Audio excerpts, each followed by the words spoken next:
नमस्कार। BSc part first के physical chemistry के चैप्टर न्यूक्लियर केमिस्ट्री में आज हम रेडियो एक्टिव डिसइंटीग्रेशन अर्थात रेडियो एक्टिव विघटन की दर, हाफ लाइफ, एवरेज लाइफ इनकी स्टडी करेंगे। रेडियो एक्टिव डिसइंटीग्रेशन क्या है और रेडियो एक्टिव विघटन की दर क्या होती है, ये हम देखें। हमने पिछले लेक्चर में पढ़ा था कि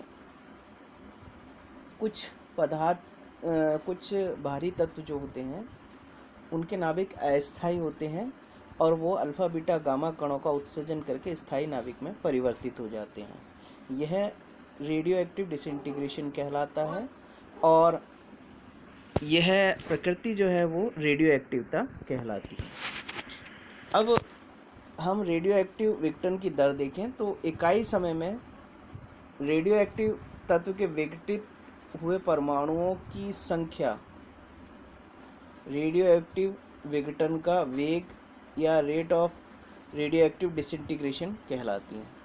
यानी एक सेकंड में रेडियो एक्टिव न्यूक्लियाइड जो हैं उनके विघटन की संख्या को हम रेट कहते हैं।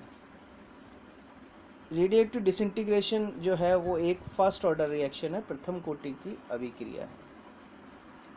जो विघटन का वेग है, रेट ऑफ डिसइंटीग्रेशन है, वो रेडियो एक्टिव तत्व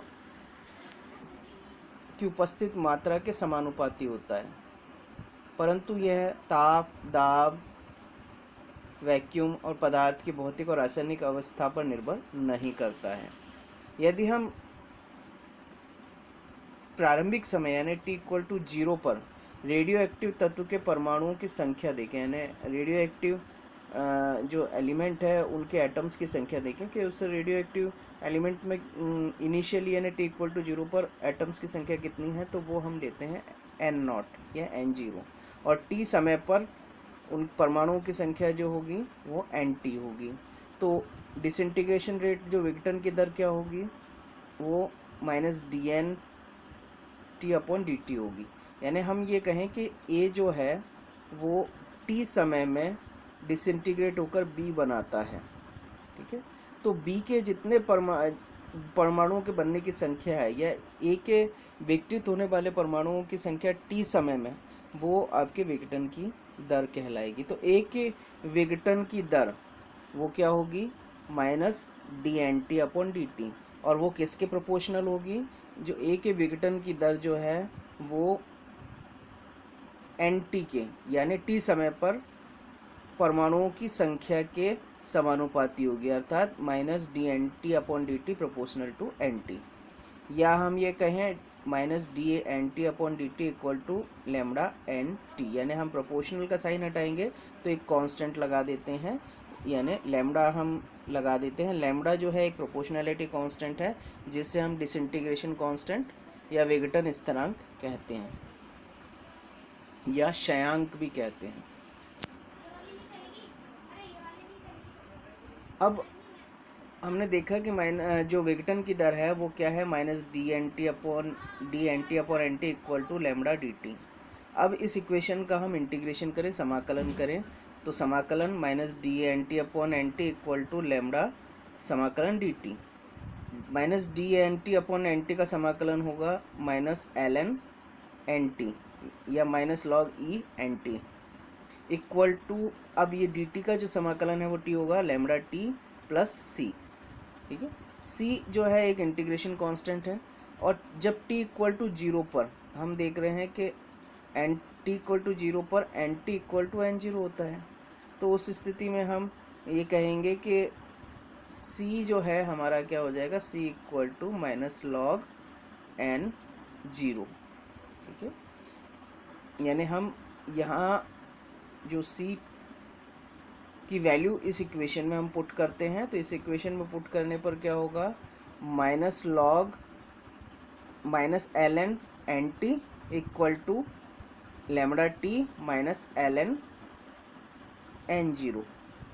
या हम ये कहें minus lambda T equal to ln NT minus ln N0, या ये हमें कह सकते हैं minus lambda T equal to ln NT upon N0, या ये भी कह सकते हैं कि lambda T equal to ln N0 upon NT। अब इसको हम इस तरह से भी लिख सकते हैं, lambda equal to 1/t ln N0 upon NT। Natural log को हम बेस 10 में कन्वर्ट करेंगे तो 2.303 से मल्टीप्लाई कर देते हैं, तो हमारी इक्वेशन क्या हो जाएगी, lambda equal to 2.303 upon T log 10 N0 upon NT। यानी हमने इसको log बेस 10 में कन्वर्ट कर दिया, यानी lambda equal to 2.303 upon T log N0 upon NT। यहाँ लैम्बडा जो है वो डिसइंटीग्रेशन कांस्टेंट है और इसकी यूनिट क्या होगी, सेकंड इनवर्स। अगर हम t निकालें तो t क्या होगा, 2.303 upon lambda log N0 upon NT। तो ये जो इक्वेशन है ये हमारी फर्स्ट ऑर्डर रेट इक्वेशन है। तो इसका मतलब जो रेडियो एक्टिव विघटन है, रेडियो एक्टिव डिसइंटीग्रेशन है, वो फर्स्ट ऑर्डर रिएक्शन है। अब हम रेडियो एक्टिव डिसइंटीग्रेशन के लिए हाफ लाइफ निकालें, अर्धायुकाल। तो सबसे पहले हम अर्धायुकाल को या हाफ लाइफ को किस तरह से डिफाइन करेंगे, जब किसी रेडियो एक्टिव तत्व का किसी समय में उपस्थित मात्रा का आधा भाग विघटित हो जाए, तो आधा भाग विघटित होने में लगा समय जो है वो अर्धायुकाल कहलाता है। यानी जब कोई रेडियो एक्टिव तत्व उसकी प्रारंभिक सांद्रता का विघटित होकर आधा रह जाता है, तो आधा होने में लगा जो समय है वह अर्धायुकाल कहलाएगा। यानी हम इसे किससे रिप्रेजेंट करेंगे, टी हाफ से। तो यदि इनिशियली टी इक्वल टू 0 पर परमाणु की संख्या N0 और टी हाफ पर परमाणुओं की संख्या NT है, तो NT इक्वल टू हम क्या कह सकते हैं, हाफ लाइफ पर NT equal to N0 upon 2, यानी प्रारंभिक सांद्रता का आधा विघटित हो गया जो कि NT के बराबर है। ठीक है। अब इक्वेशन 5 से, इक्वेशन 5 हमने अभी पिछले स्लाइड में देखी थी, उसमें क्या था, lambda equal to 2.303, T half हो गया हमारा, अर्धाई हो गया, T half log N0 upon NT। अब यहाँ हम NT का मान रख देते हैं, NT का मान हमारा क्या है, N0 अपॉन 2, तो lambda equal to 2.303 upon T half log N0 upon, अब NT की वैल्यू रख दी N0/2, N0 से N0 कैंसिल हो गया, तो हमें क्या मिलता है, lambda equal to 2.303 upon T half log 2 की वैल्यू जो होती है वो हमारी 0.3010 होती है। तो ये log 2 की वैल्यू हम यहाँ पुट कर देते हैं, तो क्या होगा, तो क्या वैल्यू मिलेगी, lambda equal to 2.303 upon T half into 0.3010।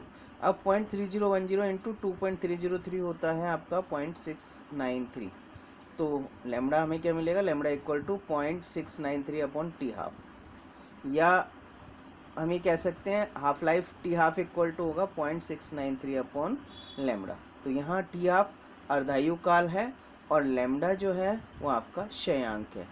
तो हम ये कह सकते हैं कि जो हाफ लाइफ है वो प्रारंभिक सांद्रता पर निर्भर नहीं करती।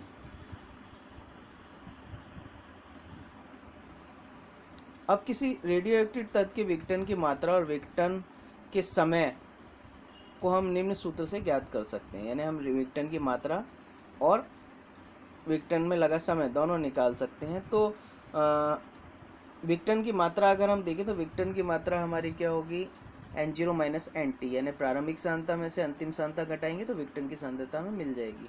N0 प्रारंभिक सांद्रता इनिशियल कंसंट्रेशन और NT टी समय पर कंसंट्रेशन है। तो हम इस इक्वेशन से टी समय पर कंसंट्रेशन निकाल सकते हैं, यानी NT equal to N0 into half की पावर n। ठीक है। अब हम अर्धायुकाल की संख्या भी निकाल सकते हैं, यानी अर्धायुकाल की संख्या, यहाँ n जो है अर्धायुकाल की संख्या है, तो अर्धायुकाल की संख्या n इक्वल टू हमारा हो गया t अपॉन टी हाफ, यहाँ t कुल समय और टी हाफ अर्धायुकाल है। अब अगर हम हाफ लाइफ और रिमेनिंग अमाउंट ऑफ सब्सटेंस के बीच अगर रिलेशन देखें और ग्राफ प्लॉट करें तो यानी हम fraction of remaining radioactive substance और हाफ लाइफ्स, इसमें अगर हम ग्राफ प्लॉट करें तो वो ग्राफ इस तरह से आता है और ये इनफाइनाइट तक जाता है।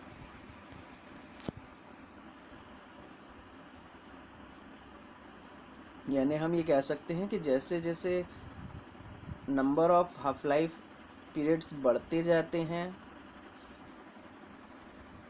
जो इनिशियल कंसंट्रेशन है वो डिक्रीज होती जाती है।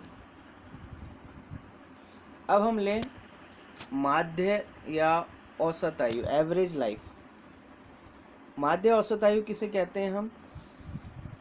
क्षयांक का व्युत्क्रम एवरेज लाइफ कहलाता है।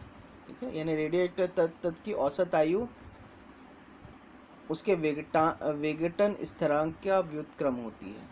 यानी average life is equal to reciprocal of disintegration constant. यानी टी या टी एवरेज, हम हाफ लाइफ को टी से भी बता सकते हैं, टी एवरेज से भी बता सकते हैं। टी या T average equal to 1/k। यहाँ के जो है डिसइंटीग्रेशन कांस्टेंट है, विघटन स्थिरांक है, इसको हम के से या लैम्डा से भी व्यक्त कर सकते हैं।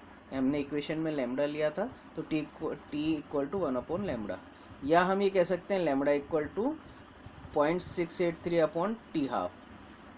तो ये जो है लैम्डा की वैल्यू हम इस इक्वेशन में पुट करते हैं तो हमें मिलेगा T average equal to t½ upon 0.683। या हम ये कह सकते हैं कि जो एवरेज लाइफ है वो क्या होगी? Average life equal to 1.44 into half life, यानी T average equal to 1.44 into T half. तो इस तरह से हम रेडियो एक्टिव डिसइंटीग्रेशन की रेट, हाफ लाइफ और एवरेज लाइफ निकाल सकते हैं। Thank you.